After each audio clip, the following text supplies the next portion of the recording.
think that was the hardest part. And it may be that way for other people who are getting started. They're like, but I don't have a space. I don't have anywhere beautiful that I can record. Well, guess what I did? I took all my clothes out of my closet and I turned my closet into my studio.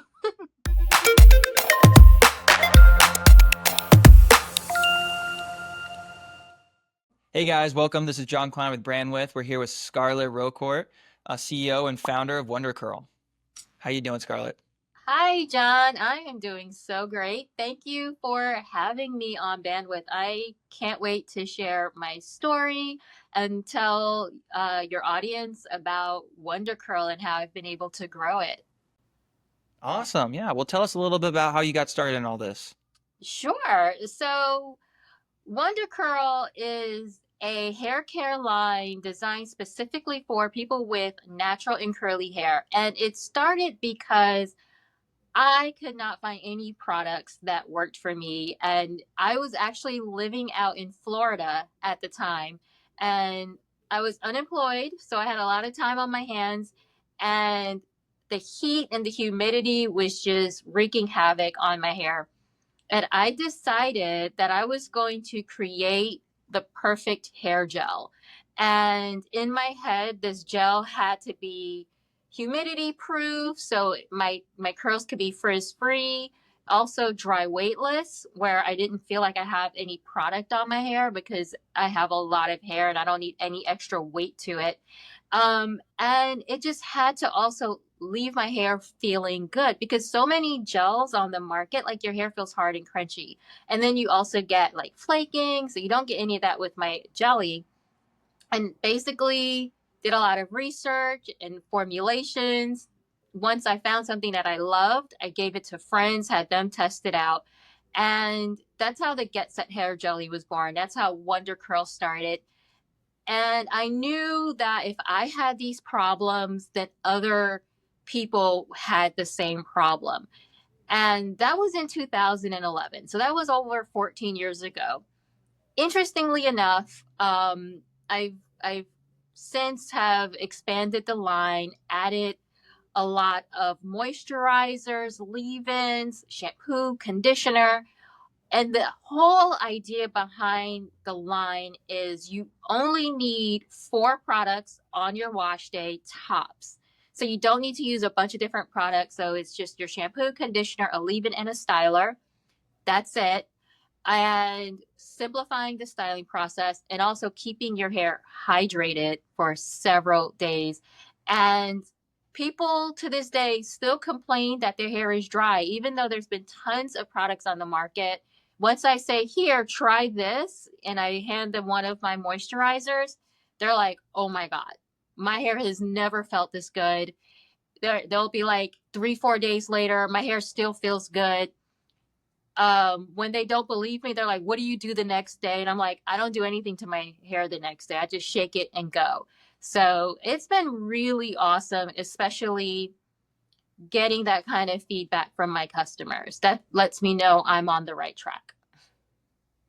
That is awesome. So you guys started over a decade ago, and how are you all doing Mhm. today? You open up a brick and mortar. Yes, I am so excited.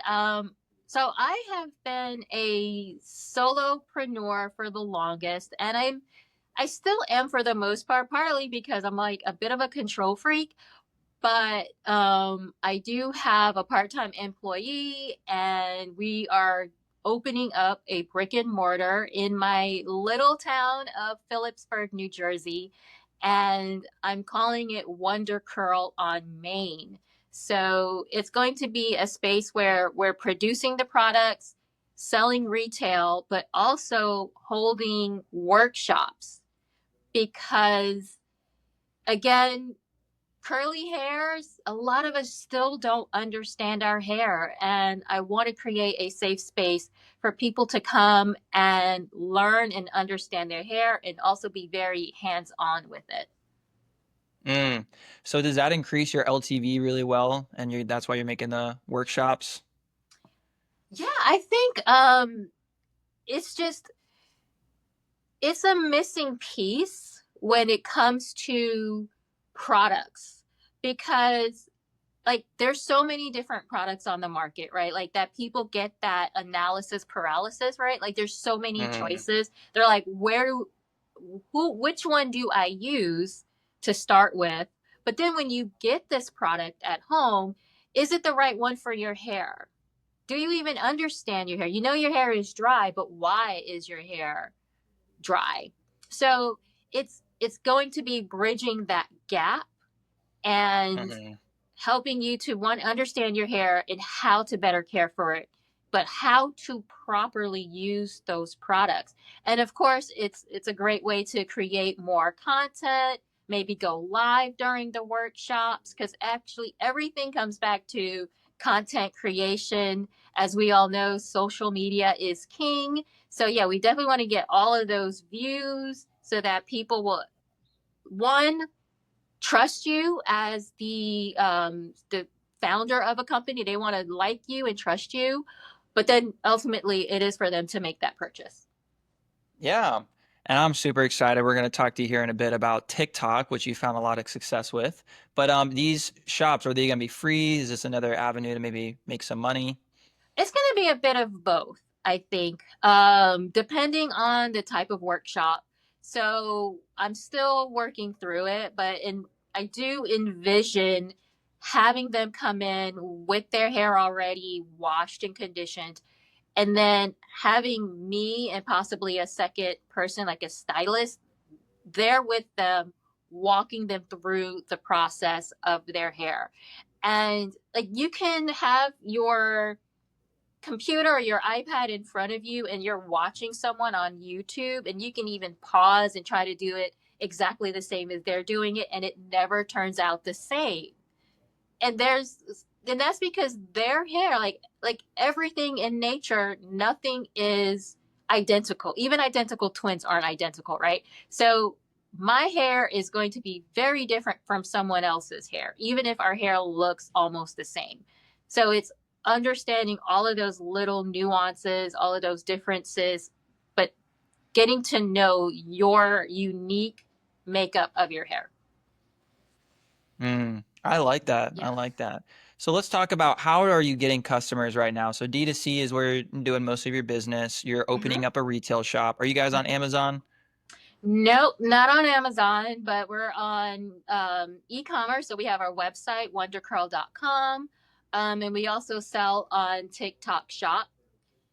And we are building our wholesale, or I should say rebuilding, because I was doing wholesale for a while. Then I stopped because I wasn't able to support it properly. So I hired a salesperson, and we are rebuilding our wholesale to focus on salons, specifically indie salons. But in the while that's being built out, most of our sales are coming through TikTok Shop.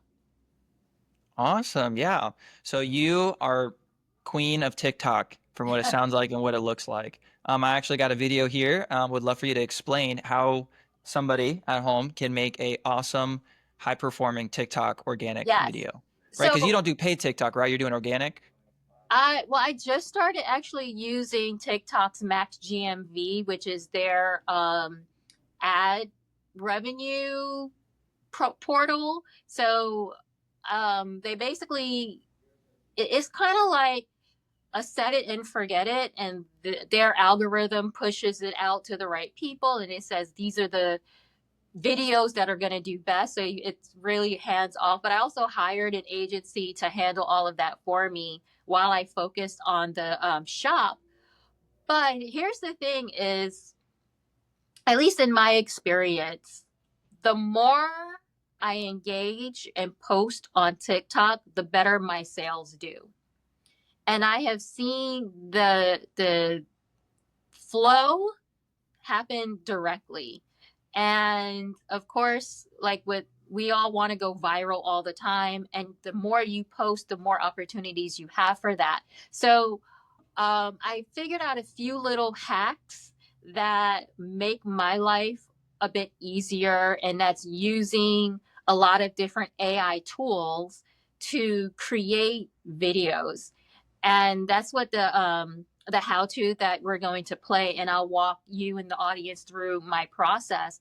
But basically, what I have learned, and you might even notice this if you're on TikTok, is you will see like the same video over and over and over again, but maybe few little different tweaks. Maybe the caption is different. Maybe the script is a little different. Maybe the first clip that you see is different, but it's basically the same thing over and over and over again. And it's kind of like when you see a commercial and you're like seeing the same commercial for the 10th time during your show, right? Because after a while, you're like, all right, I get it. I'll buy it already. So Okay. that's That's the strat. That's the strat. that's the strategy. Yep. I like it. I like it. What is the top must-have AI for Ooh. when you're doing this? I love BigView. They started out as a teleprompter app, and that's how I was using it. But now they've incorporated the AI tools to it, so they can rewrite your scripts for you. They can write a whole new script if you want. And the best that they came out with is the voiceover. Mm. So they can generate a voiceover for you. And it used to take me maybe an hour to do voiceover, even if it was just a minute or 2 minutes long. Because, it's like sometimes you pronounce a word differently, sometimes you sneeze in the middle of it. So this takes all of that out of it. And now if I can think it, I can create the script and have a video ready in less than an hour. And then I take the same video and rework it 4 different ways. That's awesome. Do you have any other AI tools that's a big help with that? Um, I use well for my and I'm sure a lot of the social media posting apps, I use Hopper HQ. And what I also do, which isn't on the how-to video, but I'll take the script that was written, I'll put that into the Hopper, and then I will have them rewrite it into a caption. And also one that isn't AI, isn't for TikTok or social media, but for blogs, because I also try to post one blog per week, and I'll create a video to put on YouTube, and then it's called Video Touch.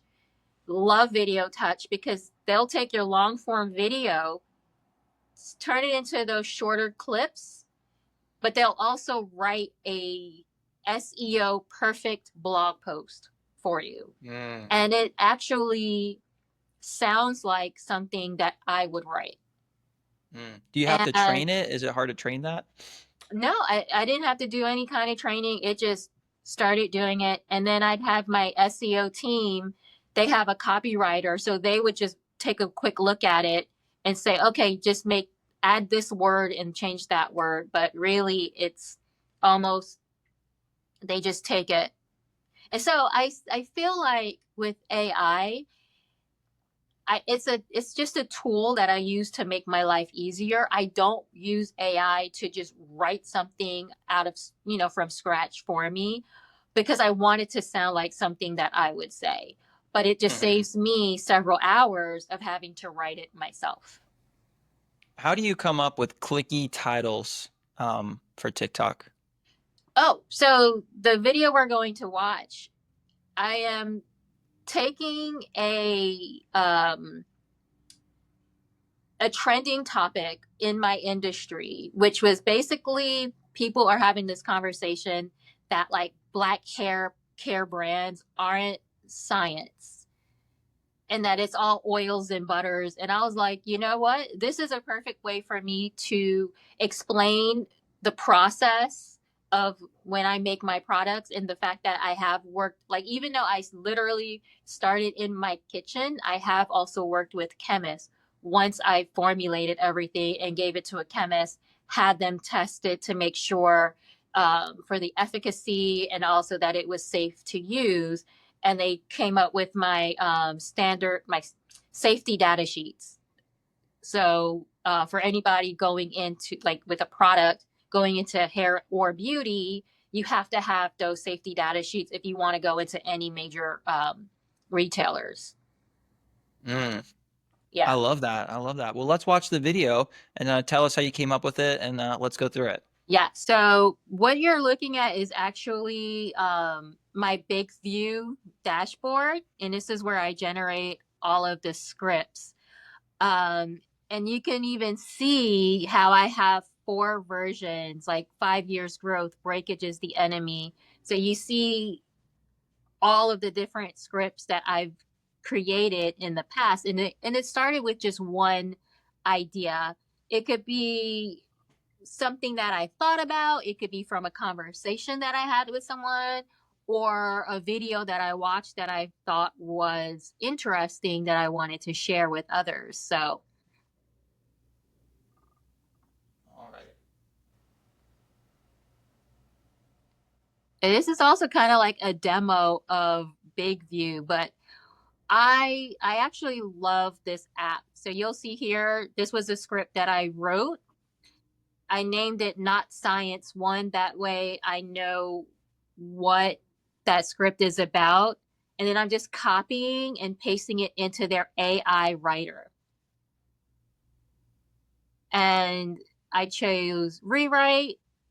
You can tell it what kind of sound or what kind of tone you want it to have.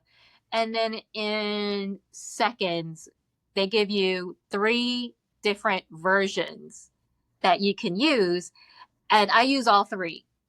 So you can see here that I'm going to now copy and paste that all. So just copying and pasting it, keeping it simple. Usually I'll go in and make little adjustments if a word doesn't sound right, or I'm like, nope, I would never say that word. So I do make tweaks here and there as I see fit. And then I just copy and paste and create new scripts with that. And at the same time, you'll see here, this is where I use the AI voice. And I uploaded my own voice so that it can create the voiceover in mine.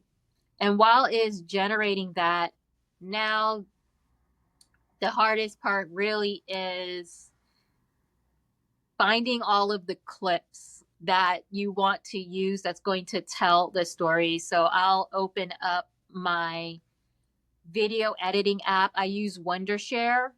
Um, it's just, it does the job. So whatever video editing software you have is fine, but you want to now get all of the clips that's going to basically tell this story. And I don't know about other people, but I have videos all over, like in so many different places. And so here's the first one, the first voiceover that they created. So I'm just going to add that in, and I'm gonna like fast forward through basically the editing portion, but I just want you guys to see what the process looks like. And if you're not someone who's good at editing your own software, you can do this and give it to someone on Fiverr and they can do it for you. I've also done that in the past where I'm like, here's the voiceover, here are the clips, put something together for me. And basically just adding all the clips, adjusting them as it needs to be, making it look good, sound good, making sure it makes sense. And again, like this is what takes the longest part.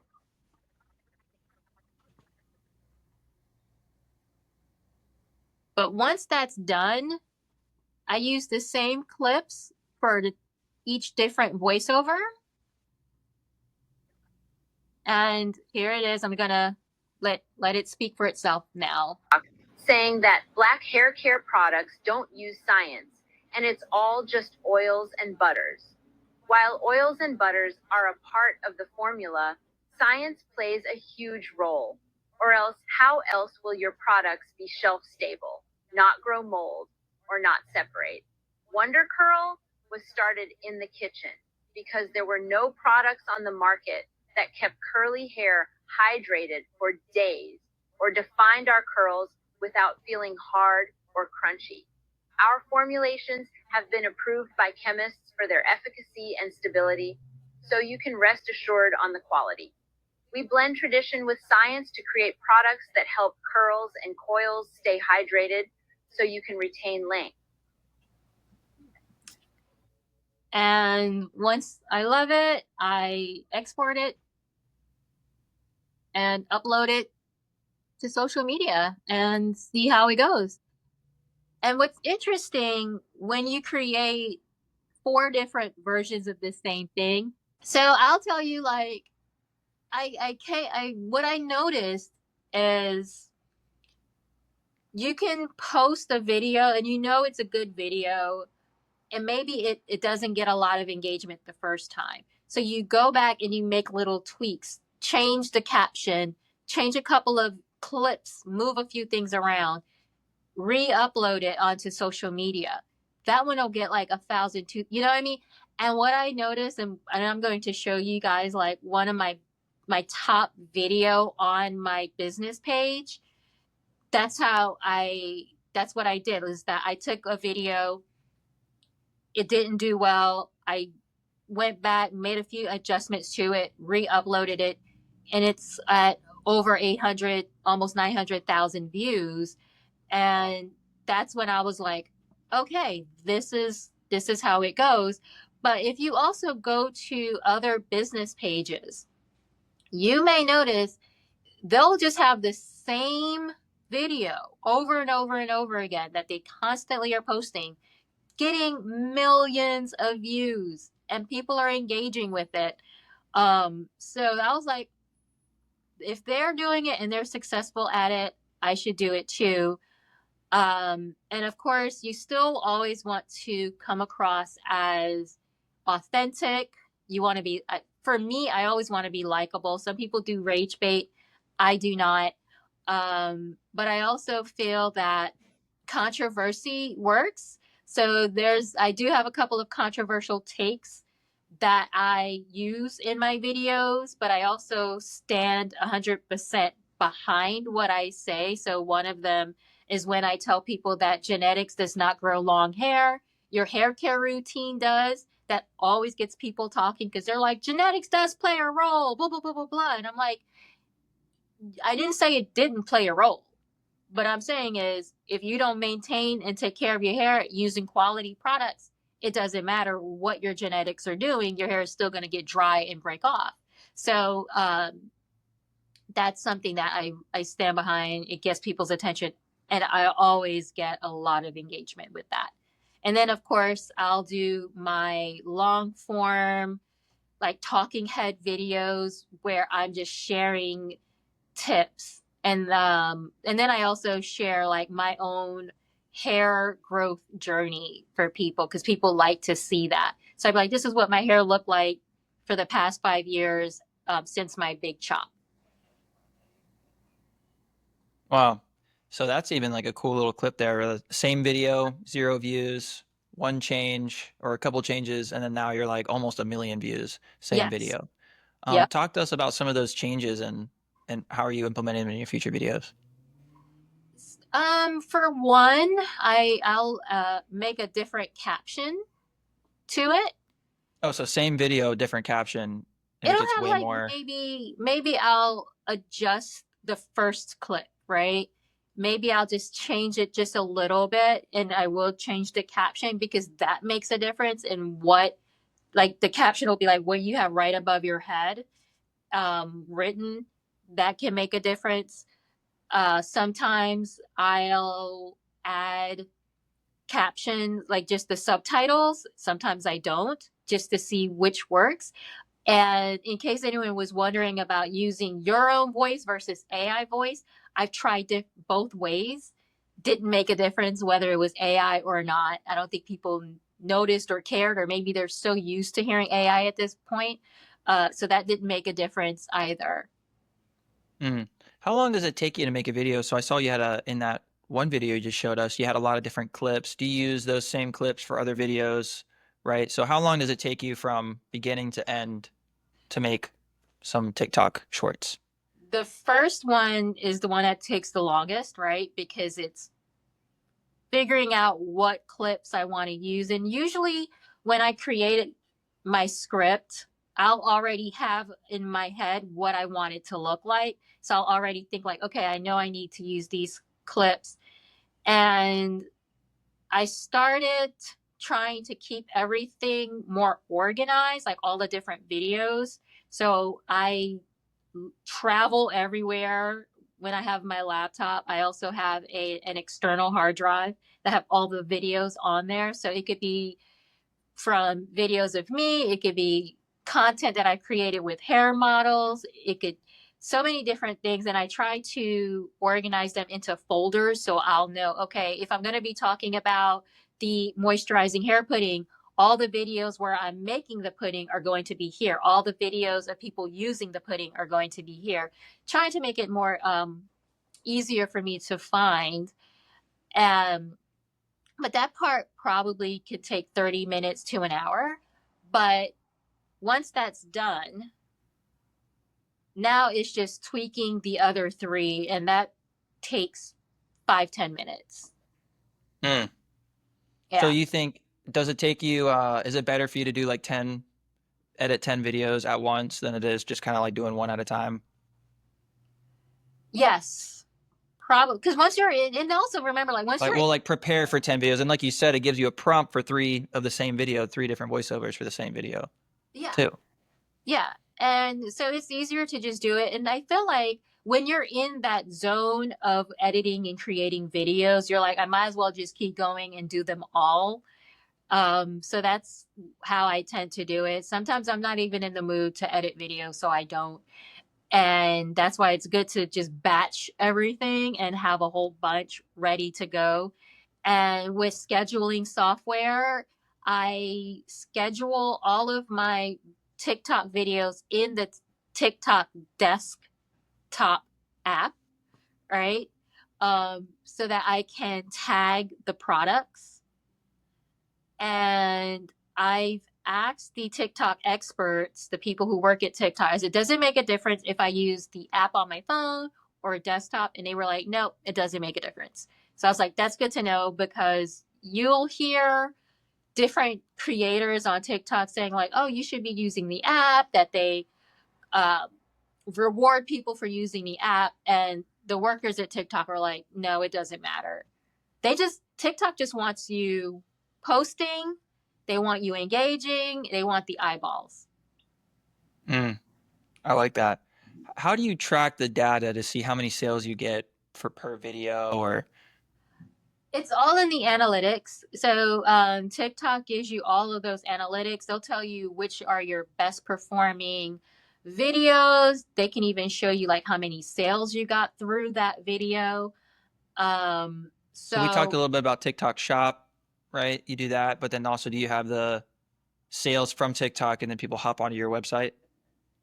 yes. So one of the things that I've noticed is when your TikTok page, and I'm talking about TikTok a lot only because I have not noticed this phenomenon with Instagram or Facebook or YouTube, and I'm on all three and I use all of them as well, but I notice through TikTok I can see when a video is doing like this, my sales are also doing the same, because I don't have all of my products on TikTok Shop. So if someone wants to Mm, order a certain product from my website, they can.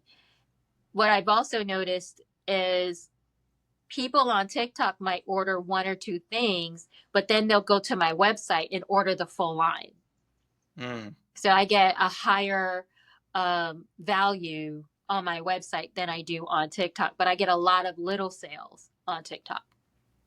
Do you put money behind any of your TikTok videos or are they mostly organic? They're mostly organic, but I just started running ads. Um, and the good thing is that it's paying for itself. But you know, it takes time for the algorithm to understand. So we're still waiting for that like takeoff, but I see it. And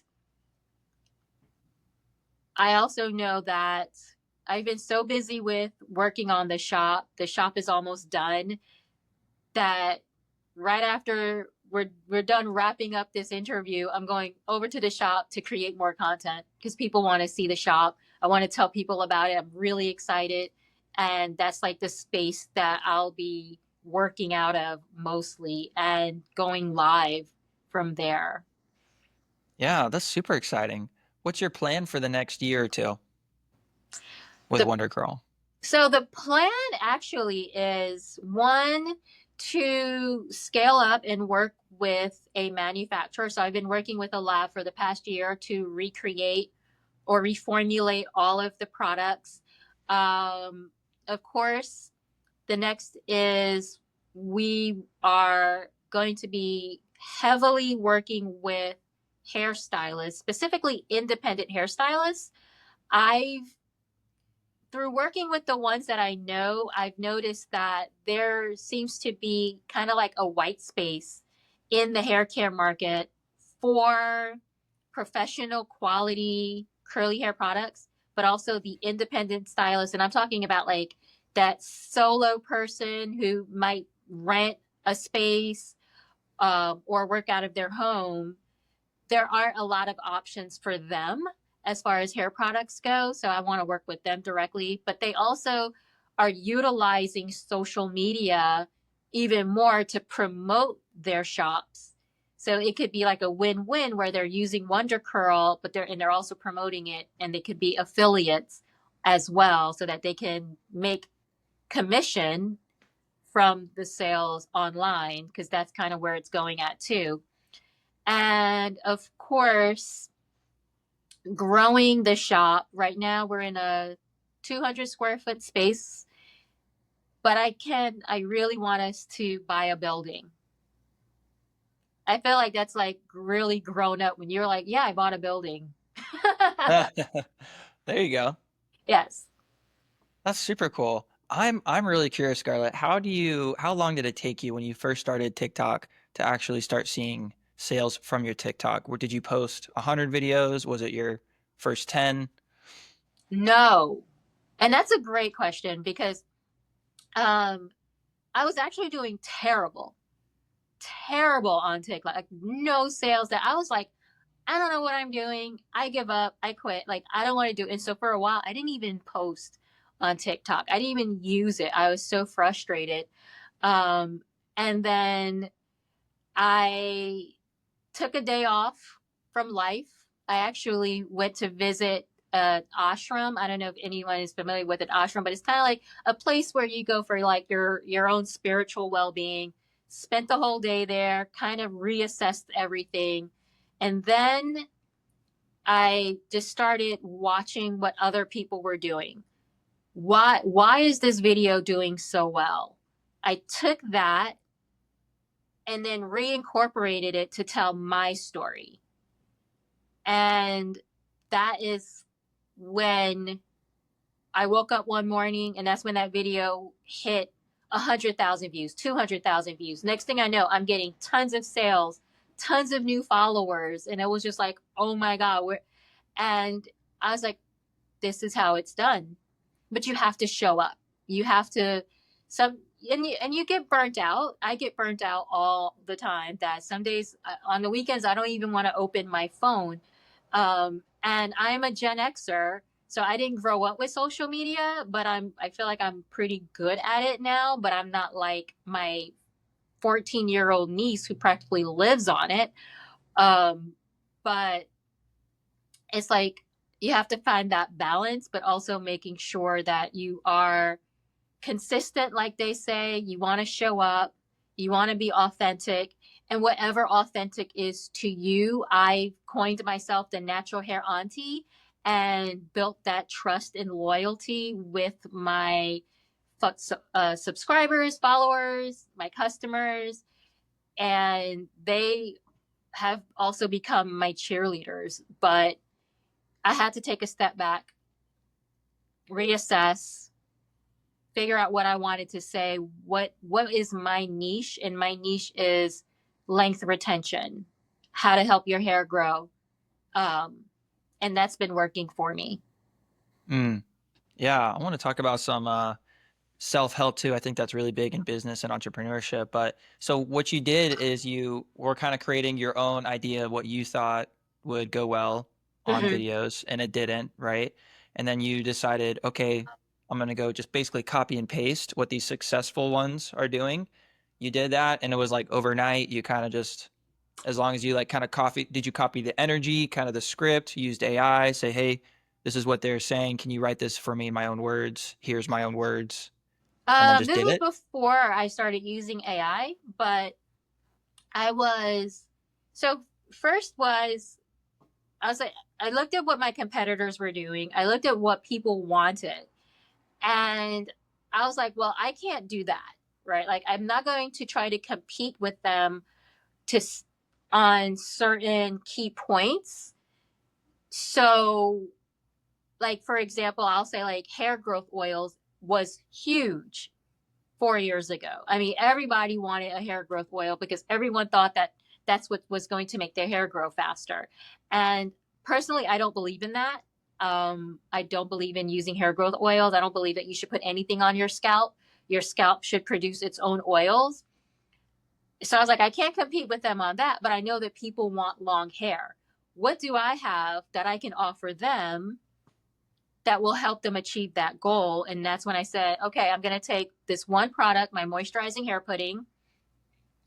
It's one size fits most. So most people love this product. It works on all different hair types and textures. It's relatively easier for me to make. So I'm just going to write and talk about this one product over and over and over and over again. And it Hmm. worked. It is now my top sell. It's my hero product. So I've taken that and I said, okay, if I do that, that worked. Let me take another product and just talk about it over and over and over and over again and see if I can replicate that success. And as long as you are always consistent, it it's going to work because you have to remind people. They'll go, oh right, I have had this product in my cart for so long. I actually had someone comment, I keep seeing your videos, I might as well buy it. So I took that comment and created a video saying, yes, this is your sign to buy the product. And she's like, okay, sold. I like it. I like it. So I know this number probably is like right off, not on the top of your head, but about how many videos did you make on that first product? How many views did you get? And then how many products did you sell like within Oh, like a time period? So you can kind of be like, for example, it took me 10 videos, about 100,000 views in total, and I sold 100 products. oh boy. I I'm so bad. I'm like not a number Ballpark. person, but I would say from that video alone, it is now at like 895,000 views, but it is a few years old. Um, I probably generated probably over 1,000 sales from it. Mm. But I've also gained probably 10,000 followers. Oh wow. Yeah. So I'm at like 21,000 followers now.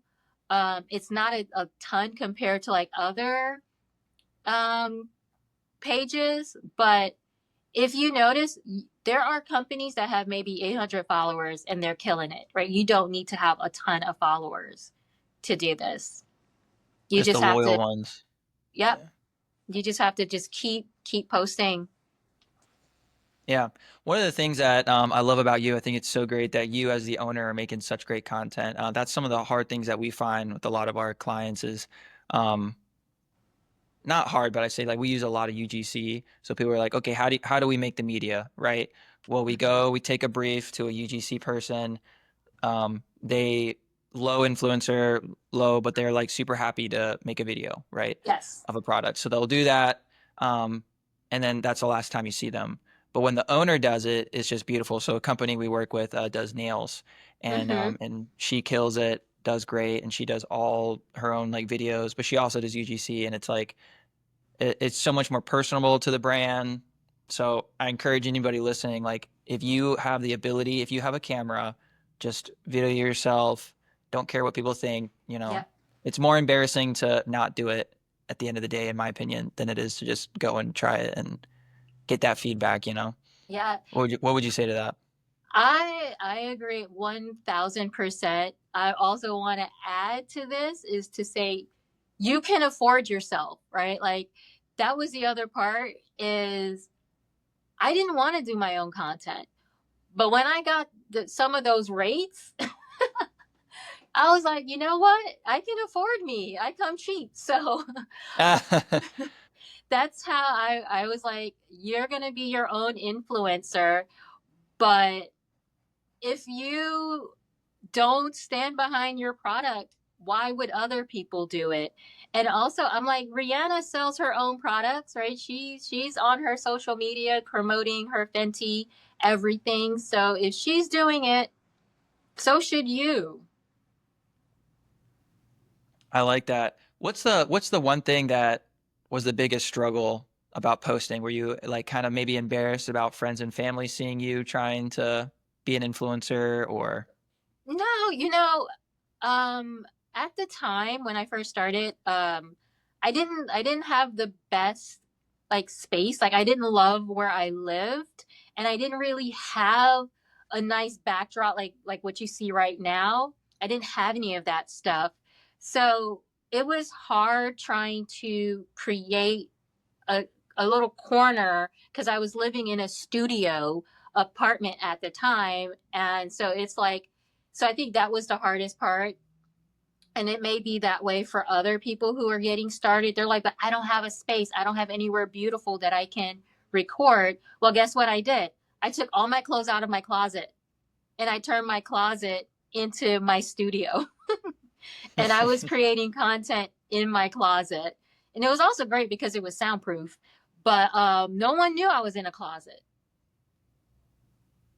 So super super hack right there. yes. Yeah. So I whatever, love that. wherever little corner you got, whatever that you can get some kind of lighting in there, use it. Mm. Well, let's talk about some education. I love podcasts, YouTube videos, reading books, audiobooks. What are some ways that you educate yourself? Oh, okay. I like to read books, but I read more like self-help kinds of books. Oh yeah, I love those. So I like the ones that just helps to keep me and my mind motivated. I fully believe in the universe and our connection to it.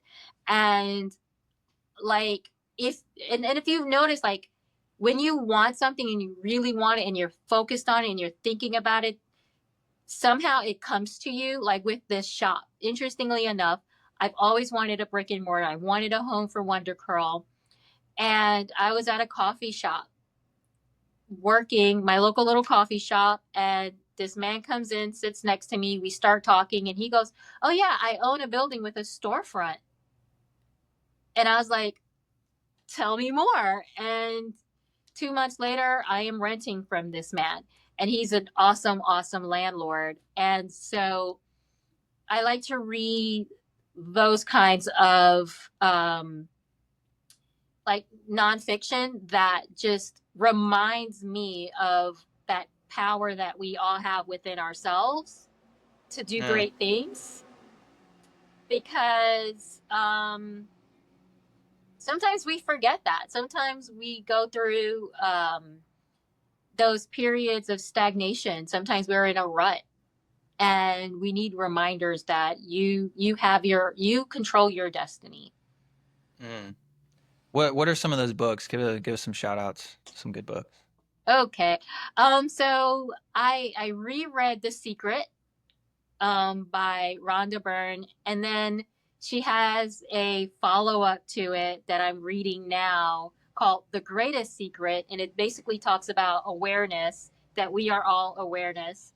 Um, I like Eckhart Tolle. I've read a lot of his books, The Power of Now. Um, so really it's mostly spiritual, and I actually read this book many years ago, and it was probably the one that really changed everything for me, which is Feel the Fear and Do It Anyway by Dr. Susan Jeffers. And I haven't read it in years, so I went and found it on eBay and bought it so I can reread it once I'm done with this book.